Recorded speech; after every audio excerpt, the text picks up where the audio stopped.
Praise the Lord. प्रभु का धन्यवाद, उसकी स्तुति, उसकी महिमा आज के दिन के लिए। आज मैं आपसे एक वचन शेयर करना चाहती हूँ।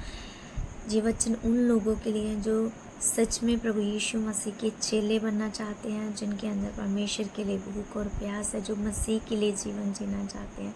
जब हम वचन में पढ़ते हैं रोमियो में, तो वहाँ पे परमेश्वर का दास कहता है कि मैं तुमसे परमेश्वर की दया समान दुआ कर विनती करता हूँ कि अपने शरीरों को जीवित, पवित्र और परमेश्वर को भाता हुआ बलिदान करके चढ़ाओ। यही तुम्हारी आत्मिक सेवा है। और इस संसार के सदस्य ना बनो, बल्कि तुम्हारी बुद्धि के नए हो जाने से तुम्हारा चाल चलन भी बदलता जाए। सच में हमें इस संसार के सदस्य नहीं बनना है, हमें आत्मा के चलाए चलना है। हमारा जो युद्ध है वो शरीर का आत्मा के विरोध में और आत्मा का शरीर के विरोध में है। जब हम आत्मा के चलाए चलेंगे तो हम शारीरिक अभिलाषाओं के ऊपर जय पा पाएंगे। तो हमें ज़्यादा से ज़्यादा समय बिताना है परमेश्वर के साथ, प्रार्थना करना है, वचन पढ़ना है, फास्टिंग करना है और सच में हमें चेले बनना है। और प्रभु यीशु मसीह के वचन में लिखा है कि यदि तुम मेरे चेले बनना चाहते हो तो प्रतिदिन अपना क्या करो, क्रूस उठाओ और मेरे पीछे चलो। और अपने आप का इनकार करो और प्रतिदिन अपना क्रूस उठा के मेरे पीछे हो। और हमें सब बातों को त्यागना है जो कि संसारिक है, शारीरिक है, जो हमें परमेश्वर से दूर करती हैं।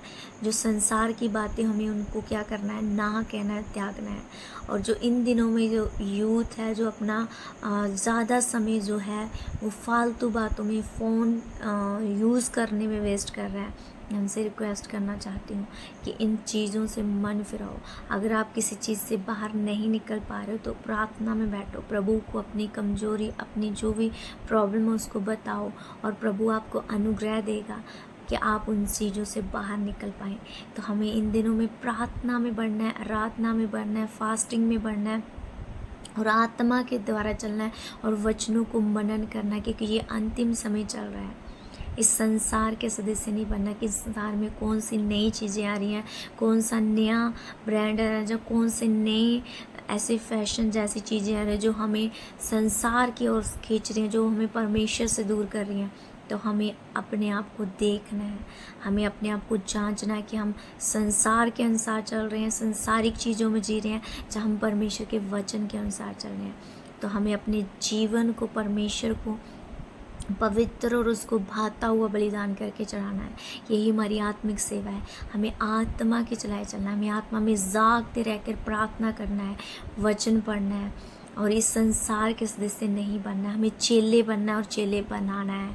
हमें विश्वास में बढ़ना है, क्योंकि हमें एक विश्वास की ढाल लेकर चलना है। प्रभु आप सबको अनुग्रह दे, आप सबको आशीष दे इस वचन के द्वारा। और मैं रिक्वेस्ट करना चाहती हूँ कि प्रभु ने मुझे एक बहुत बड़ा बोझ दिया है प्रार्थना का। अगर किसी की भी कोई प्रार्थना रिक्वेस्ट है तो वो प्लीज़ अपना नाम लिख के, अपनी जो भी प्रॉब्लम है, जो भी रिक्वेस्ट है वो लिख के मुझे कमेंट में भेज सकता है कि मैं आप लोगों के लिए प्रार्थना कर सकूं। और जिनको भी प्रार्थना की ज़रूरत है वो अपनी रिक्वेस्ट लिख सकते हैं, अपना नाम लिख सकते हैं। मैं आप सबके लिए प्रार्थना करूंगी और मैं चाहती हूँ कि आप भी प्रभु में बढ़ो, विश्वास में। प्रभु आप सबको आशीष और बरकत दे। जय मसीह की।